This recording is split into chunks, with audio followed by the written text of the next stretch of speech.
महाभारत युद्ध समाप्त होने के उपरांत युधिष्ठिर द्वारा अश्वमेध यज्ञ का आयोजन किया गया और व्यास जी की आज्ञा से अश्व की रक्षा के लिए अर्जुन को नियुक्त किया गया। बहुत से राज्यों से गुजरता हुआ वे घोड़ा जब मणिपुर पहुंचा तो वहां अर्जुन का सामना मणिपुर नरेश से हो गया। किसी देव से भी पराजित न होने वाले अर्जुन का वहां जो हश्र हुआ वो किसी ने स्वप्न में भी न सोचा था। अर्जुन उस राजा के हाथों से मारे गए। ये कैसे संभव हो पाया? कौन थे वे नरेश और किस प्रकार उन्होंने अर्जुन का वध किया? ये रोचक वृतांत जानने के लिए इस वीडियो के अंत तक बने रहें।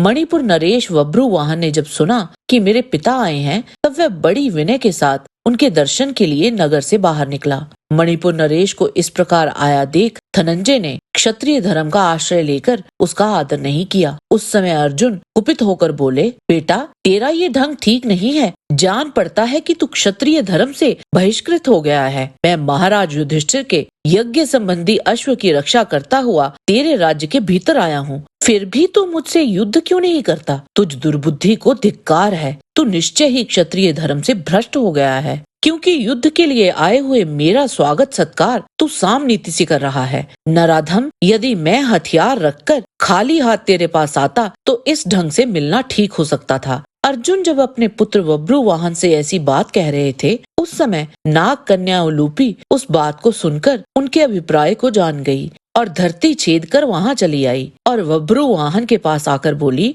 बेटा तुम्हें विदित होना चाहिए कि मैं तुम्हारी विमाता नाग कन्या उलूपी हूँ। तुम मेरी आज्ञा का पालन करो, इससे तुम्हें महान धर्म की प्राप्ति होगी। तुम्हें अपने पिता के साथ युद्ध अवश्य करना चाहिए। उलूपी के द्वारा इस प्रकार अमर्ष दिलाए जाने पर राजा बभ्रुवाहन ने मन ही मन युद्ध करने का निश्चय किया और रथ पर आरूढ़ हो अर्जुन का सामना करने के लिए आगे बढ़ा। पार्थ द्वारा सुरक्षित उस यज्ञ संबंधी अश्व के पास जाकर उस वीर ने अश्व शिक्षा विशारद पुरुषों द्वारा उसे पकड़वा लिया। घोड़े को पकड़ा गया देख अर्जुन मन ही मन बहुत प्रसन्न हुए। यद्यपि वे भूमि पर खड़े थे तो भी रथ पर बैठे हुए अपने पुत्र को युद्ध के मैदान में आगे बढ़ने से रोकने लगे। राजा बभ्रुवाहन ने वहां अपने वीर पिता को सैकड़ों बाण समूहों द्वारा बींधकर अनेक बार पीड़ित किया। वे पिता और पुत्र दोनों प्रसन्न होकर लड़ रहे थे। बभ्रुवाहन ने अर्जुन के गले की हंसली में एक बाण द्वारा गहरी चोट पहुंचाई। वह बाण अर्जुन के शरीर में पंख सहित घुस गया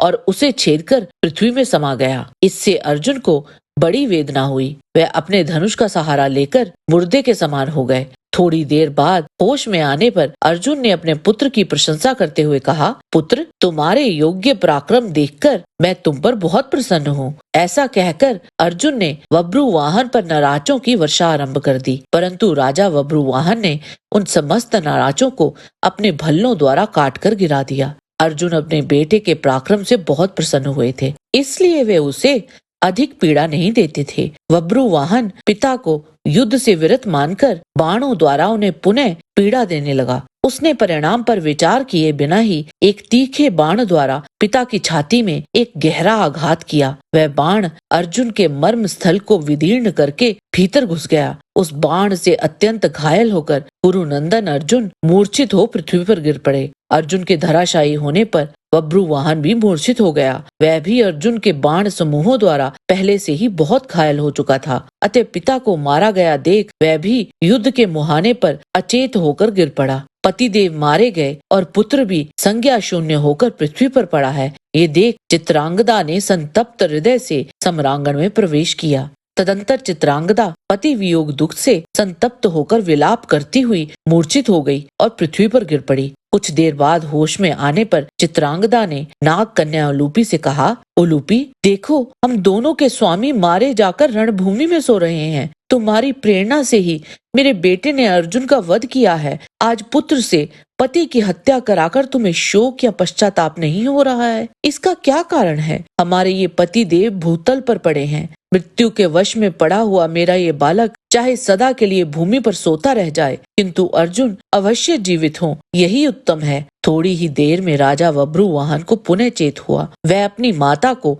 रणभूमि में बैठी देख जोर जोर से विलाप करने लगा और वहां उलूपी से बोला, नाग राजकुमारी, देखो, युद्ध में मैंने तुम्हारे कहने पर ही तुम्हारे स्वामी का वध कर दिया है, परंतु शुभे अब मैं शरीर को धारण नहीं कर सकता। आज मैं भी उस मार्ग पर जाऊंगा जहाँ मेरे पिताजी गए हैं। इनका वध करके मैंने महान पाप किया है। ऐसा कहकर बभ्रुवाहन आचमन करके आमरण उपवास का प्रण लेकर चुपचाप बैठ गया। तब उलूपी ने संजीवन मणि का स्मरण किया। नागों के जीवन की आधारभूत वह मणि उसके स्मरण करते ही वहां आ गई। उस मणि को लेकर उलूपी बोली, बेटा बभ्रुवाहन, उठो, शोक मत करो। ये अर्जुन तुम्हारे द्वारा परास्त नहीं हुए हैं। ये तो मैंने आज तुम्हारे पिता धनंजय का प्रिय करने के लिए मोहिनी माया दिखलाई है। अर्जुन संग्राम में जूझते हुए तुम जैसे बेटे का बल पराक्रम जानना चाहते थे वत्स, इसीलिए मैंने तुम्हें युद्ध के लिए प्रेरित किया है।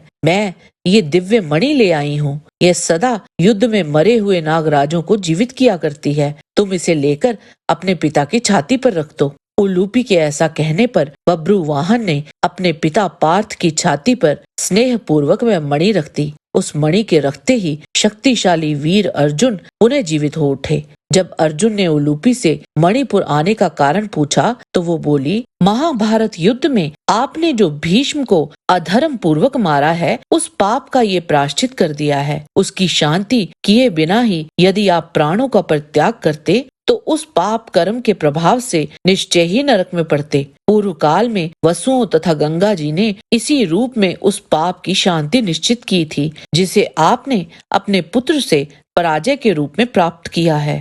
पहले की बात है, एक दिन मैं गंगा जी के तट पर गई थी नरेश्वर। वहाँ शांतनु नंदन भीष्म जी के मारे जाने के बाद वसुओं ने गंगा तट पर आकर आपके संबंध में जो बातें कही थी उसे मैंने अपने कानों से सुना था। वे बोले थे कि ये शांतनु नंदन भीष्म संग्राम में दूसरे के साथ उलझे हुए थे, अर्जुन के साथ युद्ध नहीं कर रहे थे, तो भी सभ्यसाची अर्जुन ने इनका वध कर दिया है। इस अपराध के कारण हम लोग आज अर्जुन को श्राप देना चाहते हैं। ये सुनकर गंगा जी ने कहा, हाँ, ऐसा ही होना चाहिए। तब मैंने पाताल में प्रवेश करके अपने पिता से ये समाचार कह सुनाया। ये सुनकर पिताजी को बड़ा खेद हुआ।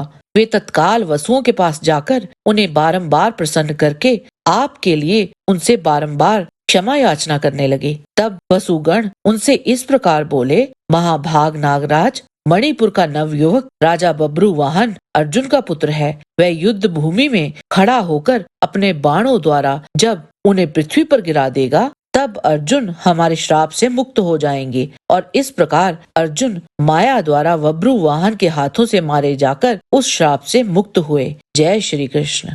आज के वीडियो में बस इतना ही। आशा करते हैं कि आपको हमारा ये वीडियो पसंद आया होगा। कृपया इसे लाइक और शेयर अवश्य करें। किसी भी प्रकार की त्रुटि के लिए आप सबसे क्षमा याचना करते हुए आपसे निवेदन है कि प्रेम पूर्वक परमपिता परमात्मा को मन में धारण करें और बोले, वैदिक सनातन धर्म की सदा ही जय।